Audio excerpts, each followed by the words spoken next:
highest levels of the NBA, the NHL, and Major League Baseball. This is not someone who speaks casually, not someone who wastes words. Every sentence she delivers carries weight. And when she looked at what Alex Eala has done to the tennis world in just the past 12 months, sold-out stadiums, records shattered, an entire nation of 115 million people holding its breath every time she steps onto the court. She didn't hesitate. What she said hit like thunder across the entire sports industry. She called it momentum. She called it opportunity. And then she named it the Eala moment. Not hype. Not noise. A movement so powerful, the WTA itself is being forced to evolve, to restructure at its very core just to keep up. The haters kept asking for proof. They said she was just a viral flash, a temporary wave. But the chair of the WTA just delivered something else entirely, a verdict. And for everyone who doubted her, it's absolutely devastating. Same deal on the women's side for Alex Eala. I mean, it is no longer possible, regardless of their seeding, to put these two players on non-show courts. No, I mean, Alex Eala could be up there for maybe the strongest crowd support from her fans in the entire world. Everywhere she goes, she has so many people who believe in her. She's so important to all of her fans. And that all started right here, Hayes. Last year, that run she had here in Miami, she became a crowd darling. And she's carried herself with such great poise and grace all the way through her. Now let's break this down. Every word, every fact, every reason why what's happening right now isn't just big. It's bigger than tennis, bigger than sport, bigger than anything the Women's Tennis Association has witnessed in the modern era. So buckle in, because this is about to blow your mind. Let's start with who Valerie Camillo really is, because this part matters more than people realize. She's not a traditional tennis insider. She didn't rise through elite country clubs. She didn't grow up speaking the polished language of the old WTA establishment. No. She comes from a completely different battlefield. A veteran executive who has operated at the highest levels of the NBA, the NHL, and Major League Baseball, three of the most commercially aggressive, revenue-driven, fan-obsessed sports machines on the planet. This is a woman forged in pressure, battle-hardened, sharp-eyed, someone who has seen everything the sports business can throw at her. And then, she stepped into her role as chair of the WTA, not rushing, not reacting. For 90 days, she listened. She watched. She studied the landscape of women's tennis in silence. No noise, no headlines, just observation. And what she discovered during those 90 days. That's where everything changes. An incredible thing was signed shortly after I stepped into the role, and what momentum and what wind at my back to have as I step in. Lean in. Because the words she used weren't random. Enthusiastic global fan engagement, elite competition, momentum, opportunity. These aren't just buzzwords. This is a description of something that didn't exist at this scale before Alex Eala exploded onto the scene. What she's really describing is a complete transformation. A women's tennis association that is being revived, tournament by tournament, city by city, court by court, driven by a force so powerful, even the most skeptical executives in women's sports can't ignore it anymore. But she didn't stop at words. She moved to action.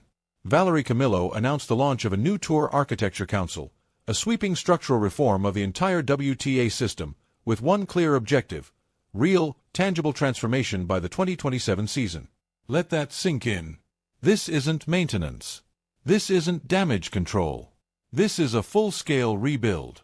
She's not patching cracks. She's rebuilding the foundation. And she's doing it right now, in the middle of a season where one player has proven, month after month, that the global ceiling of this sport is far higher than anyone ever imagined. That player, Alex Eala. And inside every boardroom, behind every major decision being made within the WTA right now, you can feel it. Her impact, her influence, her fingerprints are everywhere. She's the right person for it. As a top player, the calendar is not felt equally by all players. Top players certainly go deeper within tournaments and have some unique issues there. And so important for a top player's voice to be represented. She's well respected. But now, Let's be honest. Not the comfortable version. Not the polished version. Let's be brutally, uncomfortably honest about what was happening to Alex Eala before Valerie Camillo arrived. Before the numbers became too loud to ignore. Because the truth. There were people, a lot of them, who didn't see a rising superstar. They saw a problem. A 20-year-old Filipino player. And instead of celebrating a global phenomenon, they tried to manage it. They saw massive Filipino crowds, and worried about logistics. They saw a ranking outside the top 100, and pushed her to smaller courts. Late-night slots. Wild-card entries that had to be debated, not deserved. They saw passion. They saw devotion. They saw something different, and they didn't know how to handle it. So too often, they got it wrong. Take the Australian Open, January 2026. Her first Grand Slam as a true main-draw player. This should have been a moment of arrival. Instead, fans were left standing during her first-round match.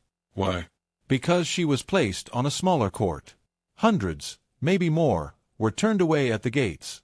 At one of the biggest stages in world tennis. Think about that. A global tournament.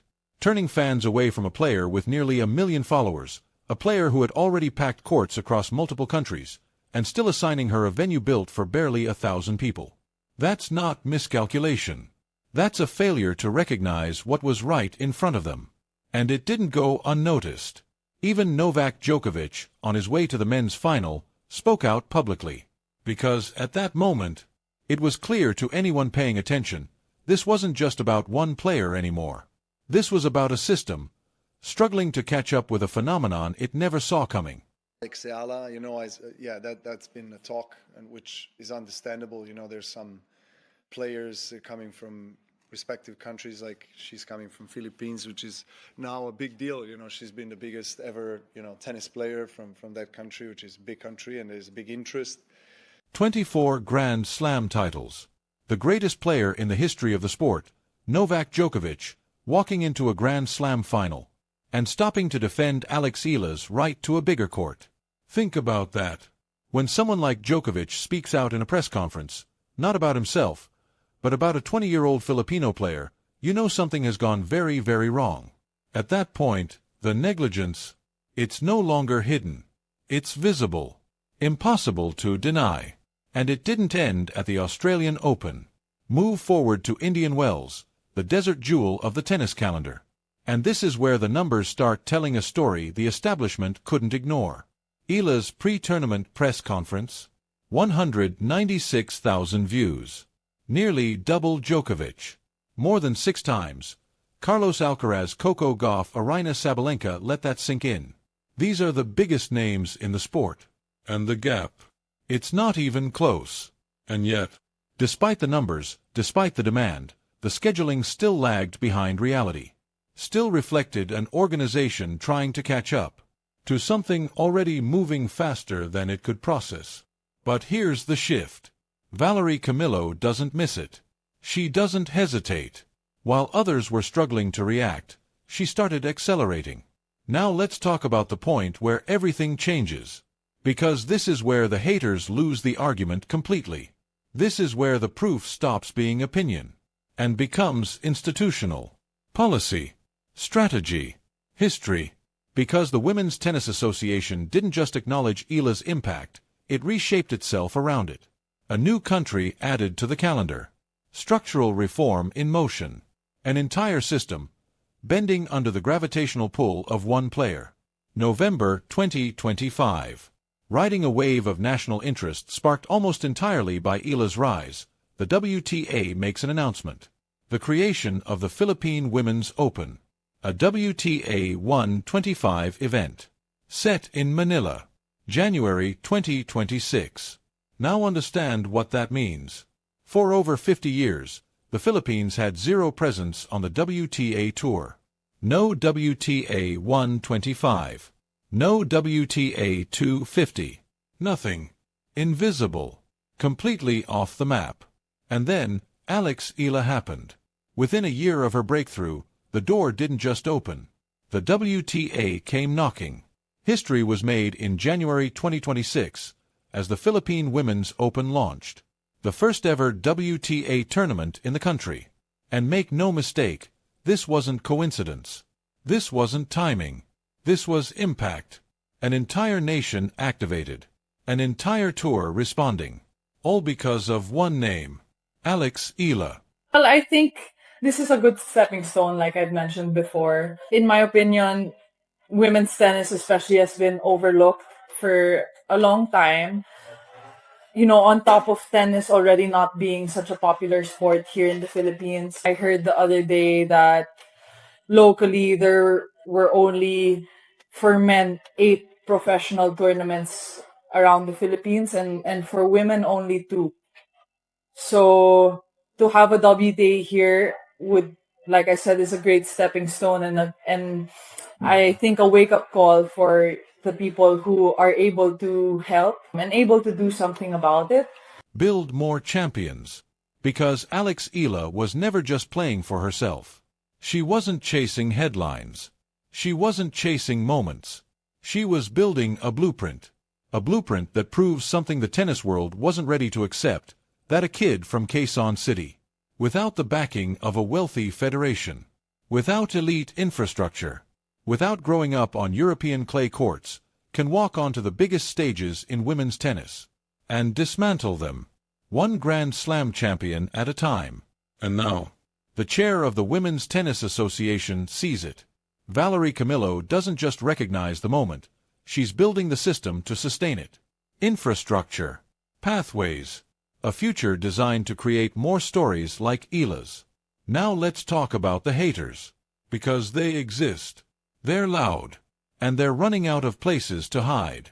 Since Eala's breakthrough, there's been an ugly undercurrent: dismissal, doubt, disrespect, critics pointing at rankings, commentators calling her fanbase a novelty, insiders whispering behind closed doors, saying Filipino crowds were too loud, too emotional, unsophisticated, that they cheered at the wrong moments, that they didn't understand the game, that their passion somehow disrupted tennis, as if passion is a problem, as if devotion is a disqualification. And then, something happened. Coco Gauff, world number 4, U.S. Open champion, one of the biggest stars in the sport, walked onto the court in Dubai. She won her match against Eala. But instead of making it about herself, she took the microphone and said something that cut through all the noise. She thanked Alex Eala, thanked her for bringing a new demographic into tennis. Think about that. A reigning Grand Slam champion, standing in a stadium filled with the very fans critics called disruptive, and appreciating them, validating them, as if to say, you're wrong. This isn't a circus. This is tennis. This is what tennis was always supposed to feel like. Even the Philippine publication The Pillar put it plainly,